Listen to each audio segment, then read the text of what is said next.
मोदी के मन में एमपी और एमपी के मन में मोदी। ये चुनाव केंद्र का चुनाव था, माननीय नरेंद्र मोदी जी का चुनाव था, देश के मान सम्मान और स्वाभिमान का चुनाव था। आज भारतीय जनता पार्टी का चाहे वरिष्ठ कार्यकर्ता हो चाहे छोटा जमीनी कार्यकर्ता हो, सब लोगों ने मिलकर जुलकर एक दिशा में ये काम किया है। हमने सातों मंडलों की हमारी बैठकें हमारी हो गई है, कार्यकर्ताओं से हमने काम उनको दे दिया है।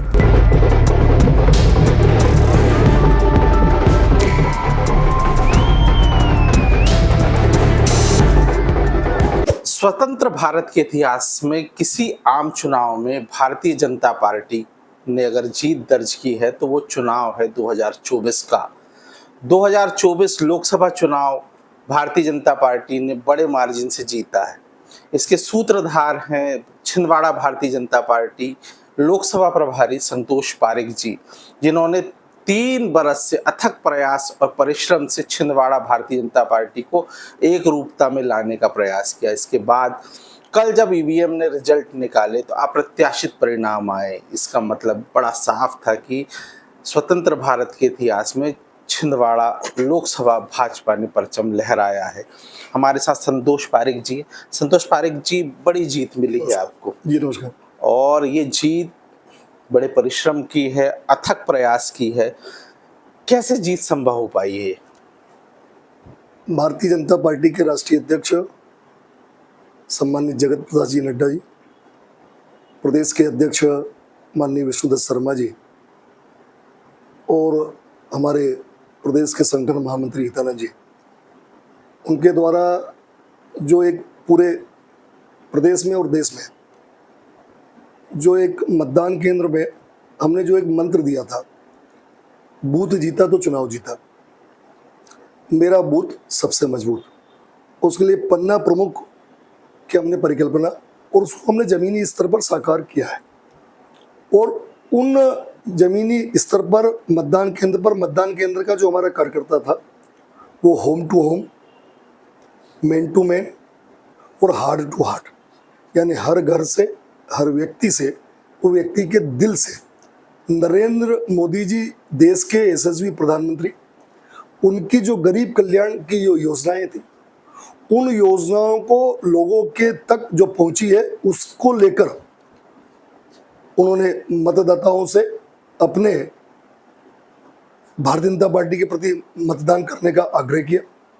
प्रदेश सरकार की आदरणीय मोहन यादव जी की जो हमारी सरकार है और उसके पहले माननीय शिवराज जी की जो सरकार है, उनकी जो योजनाएं लोक कल्याणकारी, उन योजनाओं को बताकर हमने जनता के बीच में हम गए हैं और एक कुशल प्रबंधक के रूप में हमें आदरणीय कैलाश विजयवर्गीय जी, हमारी बहन कविता जी ये हमारे बीच में आकर निरंतर मतदान केंद्र पर, मतदान शक्ति केंद्रों पर, मंडलों पर निरंतर हमने बैठक करके नीचे जनता के बीच में जाना, जनता से संवाद हमको स्थापित करना, ये किया है। और उसके लिए ये जीत आज आपको दिख रही है, ये जीत जो मुझे लगता है कि आज़ादी के बाद पहली बार छिंदवाड़ा में कमल, एक बार माननीय सुंदरलाल जी पटवा जरूर जीते थे और उसके बाद एक बड़ी जीत यहाँ की जनता ने दी है।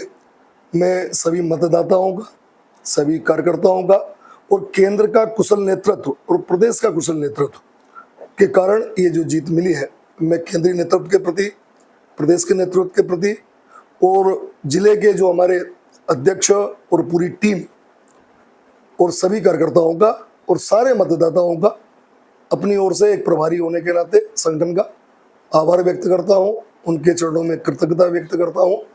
और निरंतर भारतीय जनता पार्टी सबका साथ, सबका विकास, सबका विश्वास और वो सबके प्रयासों से आज भारतीय जनता पार्टी का चाहे वरिष्ठ कार्यकर्ता हो चाहे छोटा जमीनी कार्यकर्ता हो, सब लोगों ने मिलकर जुलकर एक दिशा में ये काम किया है, तब जाकर ये परिणाम सामने आया है।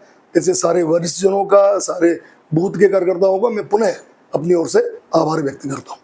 पारिक जी, विधानसभा चुनाव होते हैं, 7 की 7 सीट आप हारते हैं। भारतीय जनता पार्टी में गुटबाजी है ना चरम में थी। ऐसा कौन सी जादू की छड़ी थी आपके पास जो लोकसभा के परिणाम ऐसे आते हैं और विधानसभा के परिणाम ऐसे आते हैं? नहीं, विधानसभा चुनाव में कहीं ना कहीं यहाँ की क्षेत्र की जनता को ये लगता था कि कांग्रेस की सरकार बनेगी और कमलनाथ जी मुख्यमंत्री बनेंगे।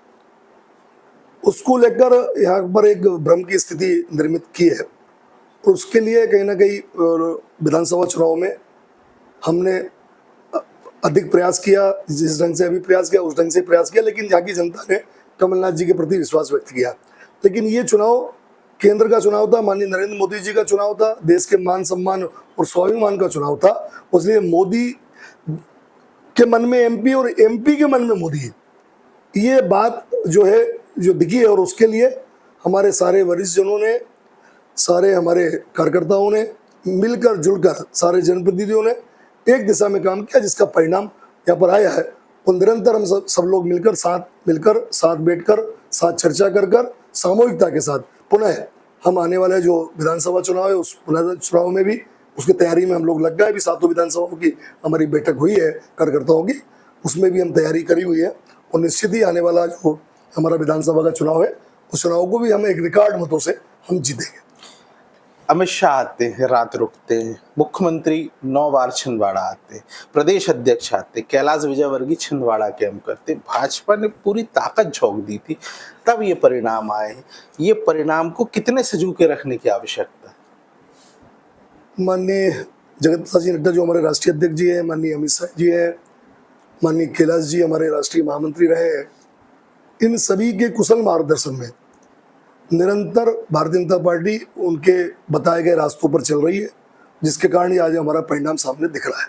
और ये मार्गदर्शन हमको सतत मिलता रहेगा और मिल रहा है, और उसके कारण आने वाले समय में जो भी चुनाव होंगे उन चुनाव में पुनः हम विजयश्री हासिल करेंगे। इस लोकसभा चुनाव में देखने को ये मिला कि कांग्रेस से पूर्व मंत्री आते हैं, सिटिंग एमएलए आते हैं और बहुत सारा दल बल जो है भारतीय जनता पार्टी ज्वाइन करता है।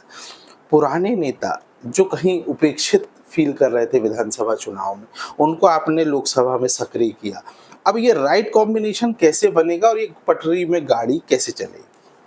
नहीं, हमारे यहाँ जैसे बोलते ना कि दूध में शक्कर मिल जाती है तो ऐसे ही मिठास आती है, ऐसा हमारे यहाँ तो चूंकि बोला ये हमारा नारा है कि हर घर भाजपा होना चाहिए, और हर घर जब भाजपा होगी तो निश्चित ही हमको आत्मसात करना पड़ेगा, लोगों को जोड़ना पड़ेगा, और उसके लिए सबको जोड़ते हुए सबका अपना जो काम है, काम में सामूहिकता के साथ हमको आगे बढ़ना है। और हमारे यहाँ सामूहिकता के आधार पर ही पार्टी चलती है, और उस दृष्टि से जो हमारे साथी लोग आए उनका स्वागत हमारा है ही, और उनको भी वो भी काम में रहेंगे। हमारे पुराने लोग जो है उनकी ताकत, उसके कारण तो हमारी ताकत बढ़ी है। उसके लिए वो और नए हम सब लोग मिलकर भारतीय जनता पार्टी और हमारी विचारधारा और अधिक कैसे मजबूत हो, हमारे और ऐसे मतदान केंद्र जो हम 1.25 लाख से जीते हैं, तो अभी हम एनालिसिस करेंगे कि ऐसे कौन से मतदान केंद्र जो अभी भी हम जीत नहीं पाए, उन मतदान केंद्रों को भी हम कैसे जीतें, जो कम मतों से जीते उन मतदान केंद्रों को और अधिक हम कैसे जीतें, और जो हम जीतते आ रहे हैं उनको हम स्थायित्व बनाए कैसे रखें। इन बातों को लेकर हमारा अपना टूटे ना, जो फैक्चुअल है वो हमारे पक्ष में अगर हमारा कार्यकर्ता बने, और जो विरोधी है वो भी हमारी कार्य पद्धति से, हमारे व्यवहार से, हमारे विकास की जो योजनाओं से प्रभावित होकर वो भी भारतीय जनता पार्टी में समाहित कैसे हो, इसको लेकर काम करेंगे। मेरा आखिरी सवाल है, अमरवाड़ा विधानसभा में उपचुनाव होना है, लोकसभा चुनाव में तो बहुत शानदार परिणाम आए, उपचुनाव कैसे लड़ेंगे? उपचुनाव भी पार्टी तो आपने देखा होगा कि भारतीय जनता पार्टी का तो ये सदैव शुरू से रहा है कि चुनाव खत्म हुआ और दूसरे दिन से ही हम आने वाले कामों की तैयारी में लग जाते हैं। और उस दृष्टि से जैसे ही ये विधानसभा चुनाव का रिजल्ट तो अभी कल आया, लेकिन इसके पहले ही हमने 7 मंडलों की हमारी बैठकें हमारी हो गई है, कार्यकर्ताओं से हमने काम उनको दे दिया है, और उसमें हमने एनालिसिस की ए बूथ कौन से, बी श्रेणी के, सी श्रेणी के बूथ कौन से हैं, और उन बूथों पर जाकर कार्यकर्ताओं को हमने काम, और उसके आधार पर हम जीतने की रचना हमने तैयार करी। और अभी इस लोकसभा में ही हमने शायद 17,500 वोटों से हम अमरवाड़ा विधानसभा हम जीते हैं, और ये जीत 50 और इससे ऊपर भी हमारी जाए, ऐसा हमारा टारगेट है। संतोष पारिक जी थे जो छिंदवाड़ा संगठन के प्रभारी थे। लोकसभा चुनाव में इनकी भूमिका बहुत ही महत्वपूर्ण थी। छिंदवाड़ा लोकसभा चुनाव भारतीय जनता पार्टी ने फतह हासिल की है। अब देखना ये होगा कि विधानसभा के उपचुनाव में भाजपा का कमल खिलता है या नहीं खिलता। अजय द्विवेदी, IBS 24, छिंदवाड़ा।